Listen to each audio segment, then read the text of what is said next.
obviously an exceptional hearing today, and that 3 of our witnesses are in quarantine. And so I just want to start by asking a pretty simple yes or no question that I think I know the answer to.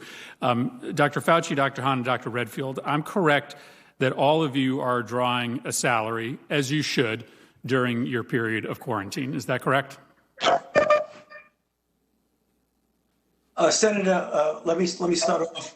I think we better be careful about the issue of quarantine. We are essential workers as part of the essential infrastructure, and we are, when needed, which is often, do our duties in our respective places at the White House. I was at the White House yesterday, and I will likely perhaps even be there today, and in my office at the NIH. So it is not really, strictly speaking, the quarantine as we know it, but it is performing our duties as critical workers. And I'd be happy to have my colleagues also respond to that. Senator Murphy, this is Steve Hahn. I agree with Dr. Fauci. And yes, I am drawing a salary, and I have continued to work during my quarantine. And as an essential worker, will participate in meetings face-to-face when that attendance is considered critical. My point here, listen, you all should draw a salary while you are taking precautionary steps because of the contacts you have made. My point is that quarantine is relatively easy for people like you and me. We can still work and get paid. We can telework, but there are millions of other Americans who work jobs that can't be performed from home or are paid by the hour.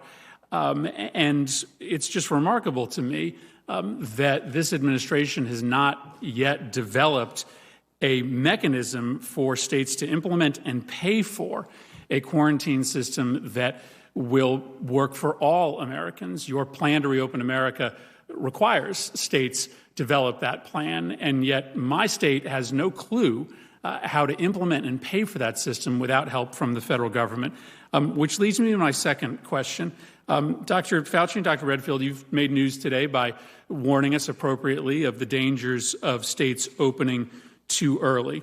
But as Senator Murray mentioned, this is infuriating to many of us because it comes hours after the president declared that we have prevailed over coronavirus, which I'm just going to tell you is going to make it much harder on state leaders to keep social distancing restrictions in place. It comes days after the president called on citizens to liberate their states from social distancing orders.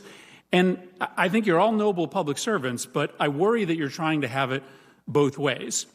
You say that states shouldn't open too early, but then you don't give us the resources to succeed.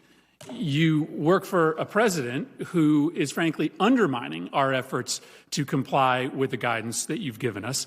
And then the guidance that you have provided is criminally vague. And I want to ask my last question on this topic. Obviously, the plan to reopen America was meant to be followed by more detailed, nuanced guidance, right? What does a downward trajectory mean? What happens if the trajectory is downward in some settings but upward in others? What happens if you reopen and then there's a spike in one location or another setting? And of course, you knew this because you developed this guidance, this additional guidance that is site-specific, that frankly is helpful. Some of this is on the CDC website, but some of it is not. And we need it. My state needs it. We don't have all of the experts that you have, and so we rely on you. So reporting suggests, Dr. Redfield, that this guidance that was developed by you and other experts was shelved by the administration, that it was withheld from states and the public because of a decision made by the White House. So my specific question is, why didn't this plan get released? And if it is just being reviewed, when is it going to be released? Because states are reopening right now, and we need this additional guidance to make those decisions. Senator, I appreciate your question. Clearly, we have generated a series of guidances, as you know, and as this outbreak response has evolved from a CDC to an all-of-government response, as we work through the guidances, a number of them go for interagency review and interagency input to make sure that these guidances are more broadly applicable for different parts of our society. The guidances that you've talked about have gone through that interagency review. There are comments that have come back to CDC, and I anticipate they'll go back up into the task force for final review. But we're reopening in Connecticut in 5 days, in 10 days. I mean, this guidance isn't going to be useful to us in 2 weeks. So is it this week? Is it next week? When are we going to get this expertise from the federal government? The other thing I will just say is that the CDC stands by to give technical assistance to your state and any state upon any request. I do anticipate this broader guidance, though, to be posted on the CDC website soon. I can't tell you soon, but I can tell you your state can reach out to CDC and we'll give guidance directly to anyone in your state on any circumstance that your state desires guidance from. Soon isn't terribly helpful. Thank you, Mr. Chairman.